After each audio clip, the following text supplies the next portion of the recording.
किसी चैप्टर का position time graph, position time graph, ठीक है। तो पोजीशन टाइम ग्राफ में एक चीज को बहुत अच्छे से समझेंगे आप, यहाँ पे जो टाइम होता है वो कैसा होता है आपका इंडिपेंडेंट वेरिएबल है। टाइम क्या है यहाँ पे आपका इंडिपेंडेंट वेरिएबल है, और पोजीशन क्या है आपका डिपेंडेंट वेरिएबल है। यहाँ तक का क्लियर है। तो इसमें 3 कंडीशंस है। फर्स्ट आपका for stationary object, for stationary object, तो स्टेशनरी ऑब्जेक्ट में जो वेलोसिटी है वो आपका क्या रहेगा 0 रहेगा। यहाँ तक का क्लियर है। मीन्स यहाँ पे जो है आपका ऑब्जेक्ट, वो जो ऑब्जेक्ट है वो कैसा ऑब्जेक्ट है नॉट मूविंग ऑब्जेक्ट है। यहाँ तक का क्लियर है। तो अब यहाँ पे जो ग्राफ बनाओगे आप,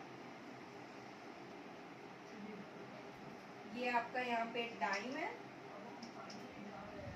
और यहाँ पे आपका क्या है पोजीशन है। यहाँ तक क्लियर है। यहाँ पे आपका इनिशियली कितना रहेगा 0। तो सपोज यहाँ पे जो ऑब्जेक्ट मूव कर रहा है, ठीक है, तो ये यहाँ पे एक ऑब्जेक्ट है जिसको हम किससे डिनोट करेंगे x0, ठीक है।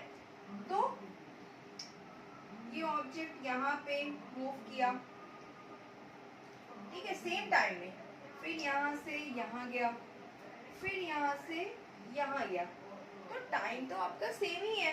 तो यहाँ पे जो ऑब्जेक्ट जो है तो ये कैसा है इस एक्सिस के जस्ट पैरेलल है। तो पैरेलल है तो मीन्स क्या हो जाएगा यहाँ पे जो एंगल फॉर्म करेगा थीटा, जिसको स्लोप बोलते हैं, वो कैसा हो जा रहा है 0 हो जा रहा है। और स्लोप को किससे डिनोट करते हैं हम लोग tan थीटा, मतलब tan थीटा कितना हो जाएगा 0 हो जाएगा। यहाँ तक तो क्लियर है। अब सेकेंड कंडीशन देखते हैं।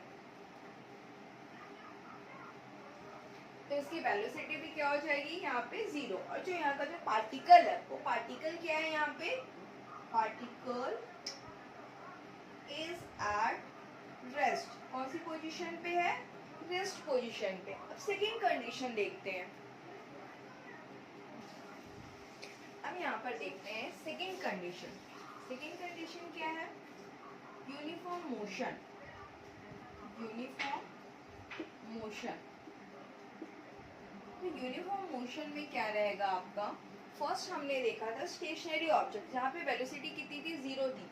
तो यहाँ पे यूनिफॉर्म मोशन में क्या हो जाएगा वेलोसिटी आपका क्या रहेगा कांस्टेंट, और एक्सेलरेशन क्या रहेगा आपका 0। तो यहाँ पे ग्राफ को देखोगे, फर्स्ट आपने ये बनाया, ये आपका है टाइम और ये आपका क्या है पोजीशन। यहाँ तक का क्लियर है। अब यहाँ ध्यान से समझने की कोशिश करोगे, इनिशियली यहाँ पे क्या है 0, तो यहाँ पे जो हमारा ऑब्जेक्ट है वो ऑब्जेक्ट कौन सी पोजीशन पे है x0 पोजीशन पे। यहाँ तक का क्लियर है। अब ये यहाँ से कैसे मूव कर रहा है यूनिफॉर्मली मूव कर रहा है, तो ये इस टाइप का यहाँ तक आएगा। अब यहाँ पे देखोगे यहाँ पे टाइम क्या हो जाएगा, टाइम यहाँ पे है t1। जब यहाँ पे टाइम t1 हुआ तो ऑब्जेक्ट की पोजीशन यहाँ पे क्या हो जाएगी, ऑब्जेक्ट की पोजीशन क्या है x1। फिर सेकेंड, फिर टाइम बढ़ेगा, time interval equal distance in equal interval of time. तो यहाँ पे टाइम आपका कैसा है t2, ठीक है। तो ये यहाँ पे पोजीशन क्या हो जाएगी, ऑब्जेक्ट की पोजीशन यहाँ पे हो जाएगी आपकी x2। यहाँ तक का क्लियर है। अब यहाँ पे इसको नेमिंग कर दोगे, इसको हमने यहाँ पे ऐसे कर दिए, ये पॉइंट है आपका P, ये पॉइंट है आपका Q और ये पॉइंट है आपका R। यहाँ तक का क्लियर है। अब यहाँ पे देखो, यहाँ पे जो ये एंगल फॉर्म करेगा इसी एंगल को हम क्या बोलेंगे थीटा। तो थीटा यहाँ पे स्लोप कैसे निकालते हैं tan थीटा। तो tan थीटा का फॉर्मूला क्या हो जाता है हमारा, इसको नेमिंग कर देते हैं A और इसको नेमिंग दे देते हैं B।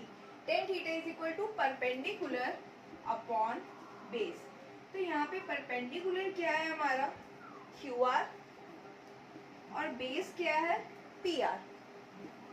अब यहाँ पे देखोगे QR की वैल्यू क्या मिलेगी आपको, मीन्स इतनी वैल्यू चाहिए, तो क्या हो जाएगा यहाँ पे x2 माइनस x1 और PR मीन्स इसकी वैल्यू चाहिए, तो ये वैल्यू क्या हो जाएगी आपकी T2 minus T1, x2 minus x1 का मतलब क्या हो जाएगा, चेंज इन डिस्प्लेसमेंट।